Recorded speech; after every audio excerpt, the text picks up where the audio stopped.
So, brothers and sisters, let us give our attention to Brother Nathan. The title for today is Gentleness. Brother Nathan.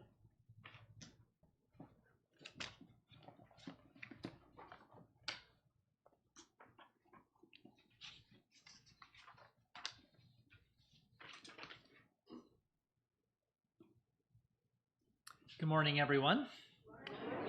So our daughter Eden is now officially a full-spirited toddler. She's 15 months, she's walking everywhere, and there's one thing that parents of toddlers say all the time: be gentle. Constantly, every day, be gentle, Eden, be gentle. Don't smack your siblings. Be gentle, don't grab our hair. Be gentle, don't pull that down. Be gentle, don't bang your water cup on the table. And sometimes it's intentional. Sometimes she's trying to assert her will in whatever way she knows. Oftentimes, it's accidental. She's a kid. She's learning her body. She's learning what strength means. And she needs to be reminded all the time, be gentle. Not just Eden, but sometimes Caleb, sometimes Kaya, sometimes Joanna, and perhaps sometimes us as adults, right? Our family doesn't have multiple boys, but I think those of you with multiple males can probably relate to this better than I can. But there's a principle that if there's a saying for kids or something that kids should do, there's a good chance that adults also should be doing that as well. But I think oftentimes as adults, we don't think to ourselves, be gentle. Not many of us are going around whacking people we disagree with, or just pulling someone's beard or something like that. So do we outgrow the need to be gentle? Well, perhaps not.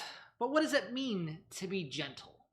What does it mean from the sense of this is a fruit of the Spirit, where if we live a life filled with the Spirit, we will emulate gentleness. Well, what does that mean? So that's what today's going to be about. We're going to think and meditate together on the concept of gentleness. And to start, I want you to think about somebody, some type of role model in your life that you can think of that is a manifestation of gentleness. Who is someone you know that you would consider a gentle spirit, or someone who just acts with gentleness? For me, it's someone who I play basketball with. And it's a relatively recent observation. I've been playing with him for multiple years, but I think we had a collision or something like that a couple months ago, and just the whole way the situation went about, I realized, wow, you're one of the most gentle people I know. For him, it was a physical thing. He had never had any intention of hurting, it's so easy in a contact sport like basketball, a little shove there, a little bit lean into there. No, he was just a gentle human. And perhaps you can think about someone being gentle in the body, someone being gentle in spirit. Well, what does that look like? For me, it was actually difficult to think about a role model, but what was easier to think about was the reverse. So an anti-role model. And I think you can think about examples in your life of people who are not gentle. To me, I think of bulldozers. Some people are just bulldogs. They are aggressive. They go, whatever is in my way, I don't care. My way or the highway. Bullheaded, blunt, forceful, contentious. The opposite of gentleness. Or maybe instead of just brute force, it's an apathy. It's a callousness. The thought of, I just don't care about you. That's the opposite of gentleness. When you think about calluses, how do you get calluses? You get them by doing something over and over and over. If I grab a hammer and smash nails all day long, I'm applying a lot of force to my hand, and I'm going to get calluses as a result. And it's the same way with personalities. When we apply a whole lot of force, I'm going to get my way done and get my way, well, we're going to develop a sense of callousness, the opposite of gentleness.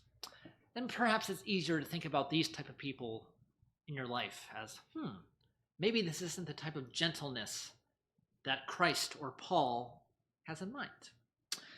So again, today our goal is to meditate on the concept of gentleness, to think about what our life would look like if we were gentle? How would the lives of those around us be impacted if we lived our lives with a gentle spirit? So for those of you who've been to Williamsburg, I don't know if this was a topic, it probably was sometime over the years, but we'll do a little bit of a Williamsburg style morning where we think about multiple different aspects of gentleness. And as I'm talking, feel free to let your mind roam. Think about, again, what does it mean to be gentle in your life, to act with gentleness? So what we're going to do first is spend some time looking at a bunch of passages that speak about gentleness. As we're reading it, we're essentially going to let the passages just wash over us. It'll be a lot, too much to focus on each one, but just listen for key themes, patterns, things that you hear repeated. Then after we read them, I'll ask for your thoughts. All right, so there's a bunch of you with verses in your laps. So if we can start with Abby reading Matthew 5:5. Blessed are the gentle, for they shall inherit the earth. Thanks.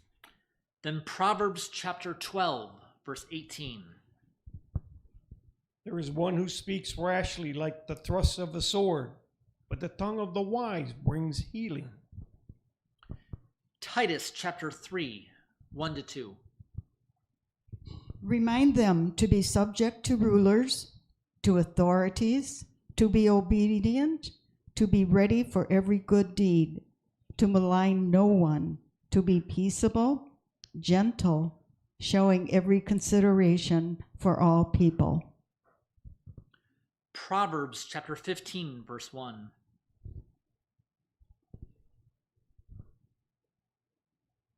A gentle answer turns away wrath, but a harsh word stirs up anger.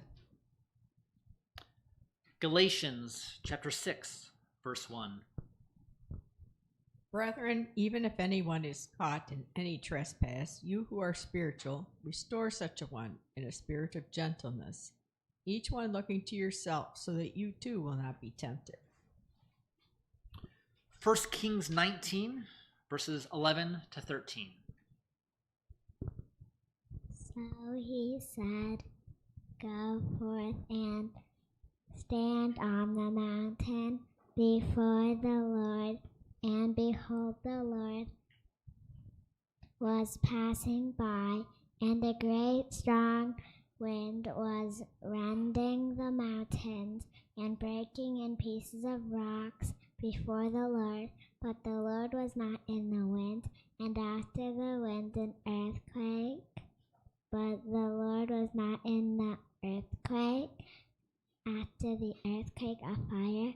But the Lord was not in a fire. And after the fire, a sound of gentle blowing. When Elijah heard it, he wrapped his face in his mantle and went out and stood in the entrance of the cave. And behold, a voice came to him and said, "What are you doing here, Elijah?" 1 Peter chapter 3, 14-16. But if you should suffer for the sake of righteousness, you are blessed. And do not fear their intimidation, and do not be troubled, but sanctify Christ as the Lord in your hearts, always being ready to make a defense to everyone who asks you to give an account for the hope that is in you, yet with gentleness and reverence, and keep a good conscience, so that in the thing in which you are slandered, those who revile your good behavior in Christ will be put to shame. James chapter 3, verse 13. Who among you is wise and understanding? Let him show by his good behavior his deeds in the gentleness of wisdom. Isaiah 42, 1-3. Behold my servant whom I uphold, my chosen one in whom my soul delights. I have put my spirit upon him. He will bring forth justice to the nations. He will not cry out or raise his voice, nor make his voice heard in the street. A bruised reed he will not break, and a dimly burning wick he will not extinguish. He will faithfully bring forth justice. And finally, the Epistle of Philippians, chapter 4, verse 5. Let your gentle spirits be known to all men. The Lord is near. Thank you all very much. And Mark, well done, and thank you for that. What do you think? What were some themes that came out? What was going through your mind as you listened to some of those passages? Gentleness. Gentleness, indeed.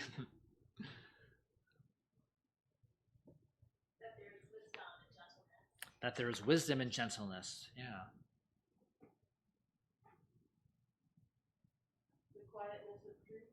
The quietness of truth. That's a neat saying with a lot to unpack there. The quietness of truth.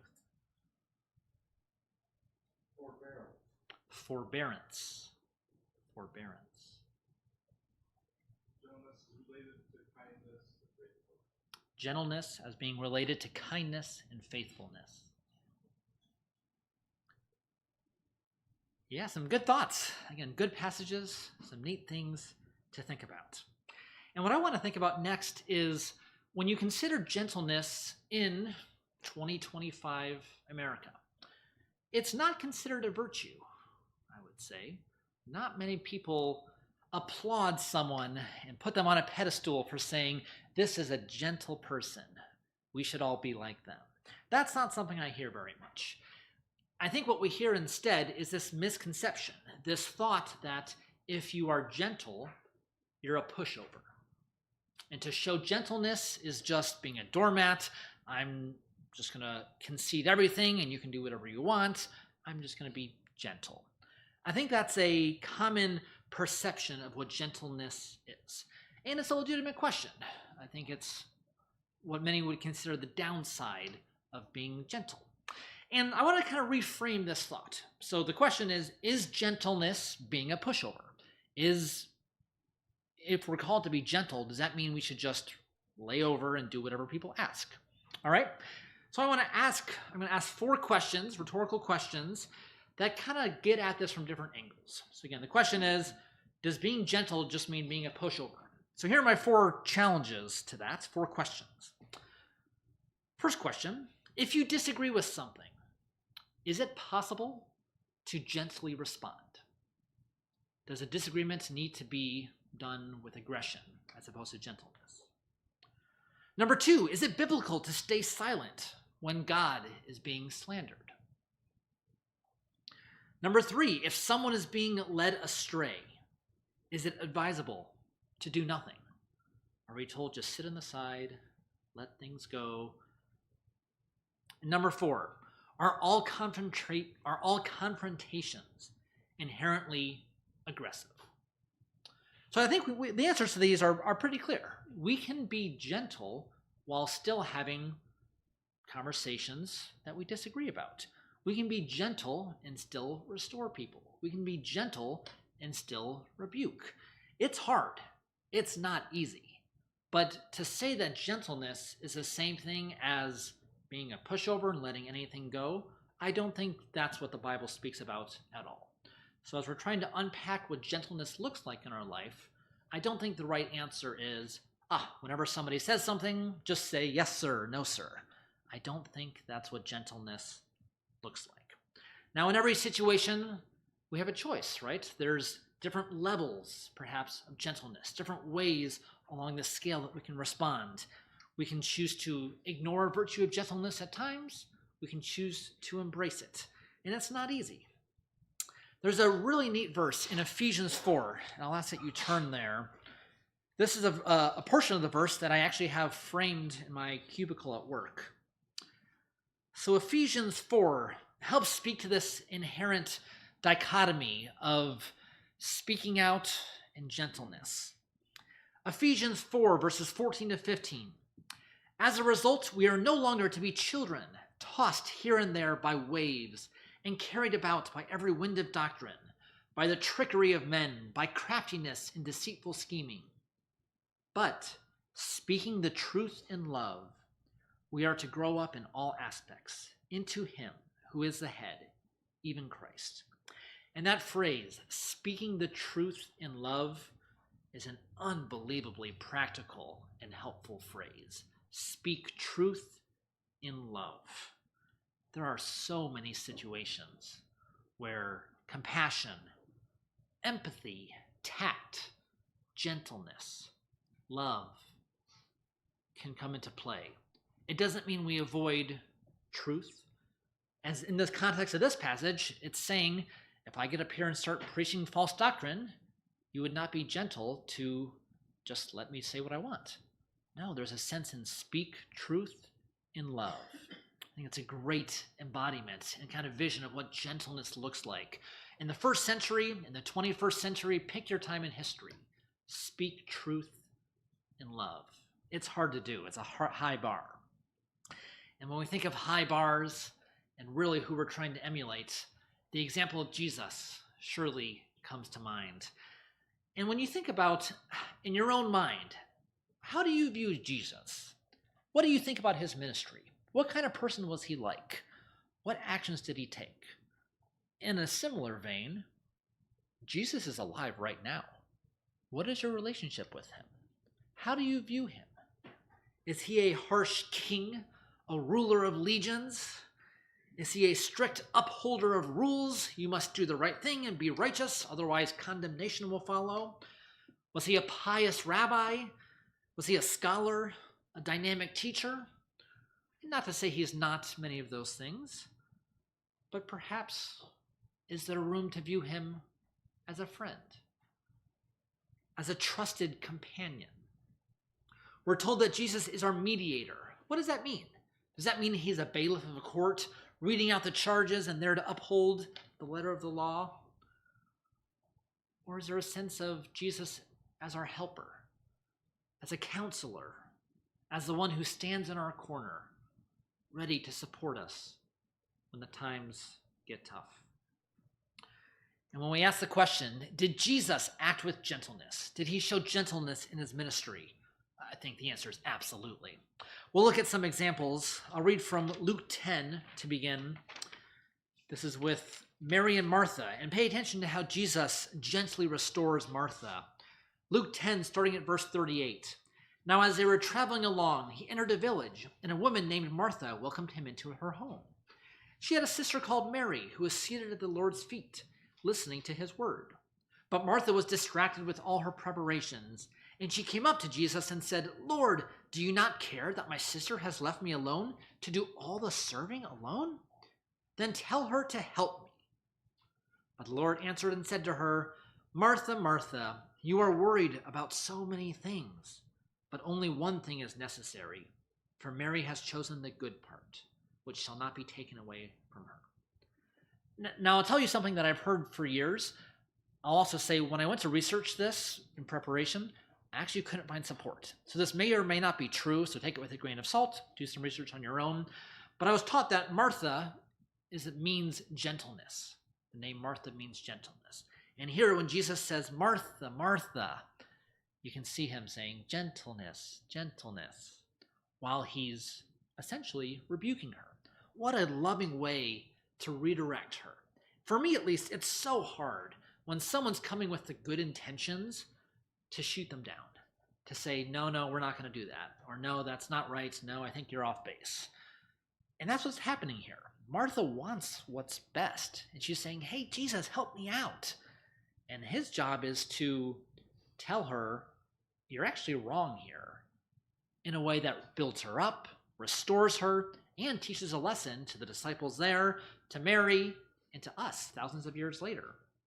Speak truth in love. I think that's what Jesus does here. There's another story in John 8 that you may be thinking about. John chapter 8, starting at verse 5. This is when a woman was caught in adultery. Now in the law, Moses commanded us to stone such women. What then do you say? The Pharisees were saying this, testing him, so that they might have grounds for accusing him. But Jesus stooped down and with his finger wrote on the ground. But when they persisted in asking him, he straightened up and said to them, he who is without sin among you, let him be the first to throw a stone at her. Skipping over to verse 10. Straightening up, Jesus said to her, woman, where are they? Did no one condemn you? She said, no one, Lord. And Jesus said, I do not condemn you either. Go. From now on, sin no more. Jesus doesn't deny the situation. He doesn't ignore it. He doesn't avoid it. He teaches, and he acts with gentleness in love. It's a lesson for the Pharisees. It's a lesson for the woman. It's a lesson for us.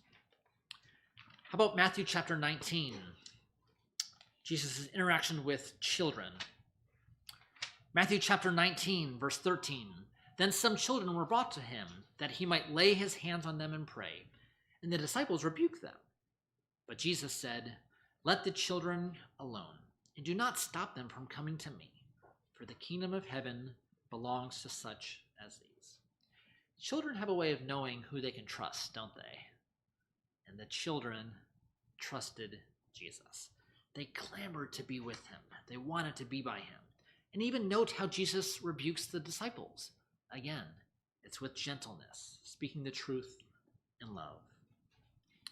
And the final example we'll think about briefly is in John chapter 13, Jesus' last few hours before his death. John 13, verse 4. And Jesus got up from supper and laid aside his garments, and taking a towel, he girded himself. Then he poured water into the basin and began to wash the disciples' feet and to wipe them with the towel with which he was girded. It's a beautiful act of humility, of service, of putting others before himself. Now, I don't deny that Jesus had multiple aspects of his character. Was there times when he said, "Woe to you Pharisees, you brood of vipers," when he corded a whip together and cleansed the temple, throwing out the money changers? Absolutely. Like Ramazani serendipitously read this morning, there's a time for everything, as Ecclesiastes said. Different ways to respond in different situations. But at the core of who Jesus was, he emulates gentleness. He said, "Come to me, all you who are weary and heavy laden, and I will give you rest. Take my yoke upon you and learn from me, for I am gentle and humble in heart, and you will find rest for your souls." Our culture does not value gentleness. It's not looked upon in a positive light. It's not considered a virtue. So here's our chance to be countercultural, to act in a way that may not be popular. It's a way to emulate Jesus, to show those that we interact with that we're different, that we value love, that we value respect more so than bravado and aggression, that it's more important to support others than to be stubborn, that it's more important to be tactful and kind than to get things done, that when we proclaim truth, we speak the truth in love. People matter. Love matters. Gentleness